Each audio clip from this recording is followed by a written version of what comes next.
Don't drink that. The first time Virel saw a human drink from a maintenance pipe, they thought the station was about to experience a Category 3 bio-incident.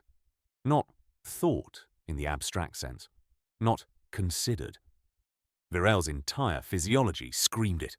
Every one of their 7 semi-fluid sensory bands tightened at once, contracting into protective loops beneath their outer membrane. Their internal pressure equalization glands surged, trying to compensate for the sudden imagined catastrophe. Even their secondary thoughts, usually calm, slow currents, spiked into chaotic interference patterns.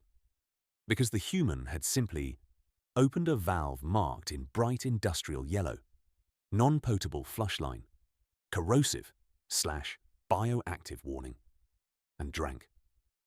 No mask, no hesitation, no ritual purification scan, just a casual tilt of the head as if it were a vending machine in a leisure corridor.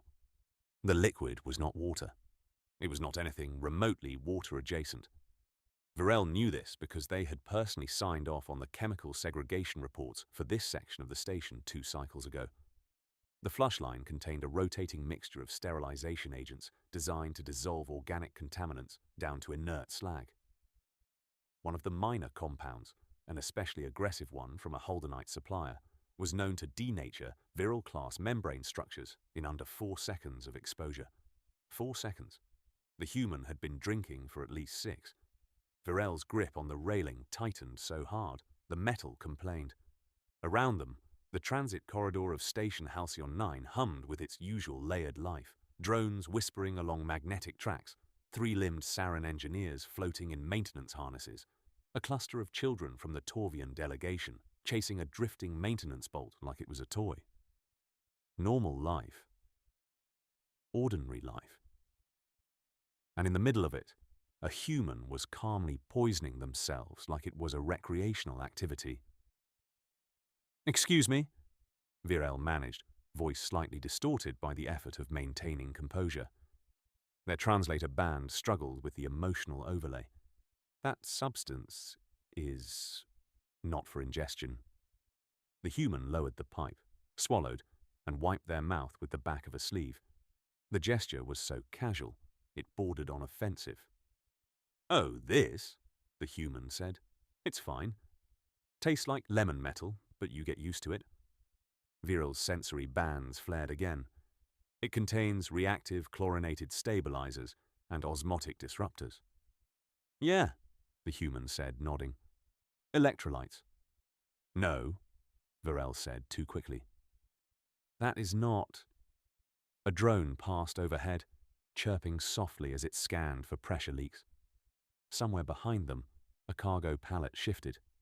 The human leaned back against the pipe with the relaxed posture of someone waiting for a train. "You want some? They installed a second tap last week. Maintenance says it's industrial-grade hydration." Virel stared at them. It was not often that a diplomat of the Virelian Accord experienced true cognitive dissonance. Their species had evolved specifically to avoid it. Their minds were layered, redundant, carefully buffered against shock. And yet, here it was. A human, drinking corrosive sanitizing fluid, offering it to others. "No," Virel said carefully. "I would die." The human blinked. "From hydration?" "Yes." "Oh." The human considered this. "Right, you're gelatin-based, yeah? Not gelatin-based. Viscoelastic plasma composite?" "That is closer," Virel admitted through gritted translator output. "Neat." The human tapped the pipe thoughtfully. "So, what do you drink?" "Purified isotonic suspension," Virel said, "buffered to a 0.02 fluctuation margin. Temperature controlled, sterile, monitored continuously." The human nodded like this was mildly interesting trivia. "Sounds expensive." "It is survival," Virel corrected. "Yeah," the human said. "Same." Then they took another sip. Virel made a sound that their translator simply gave up on entirely.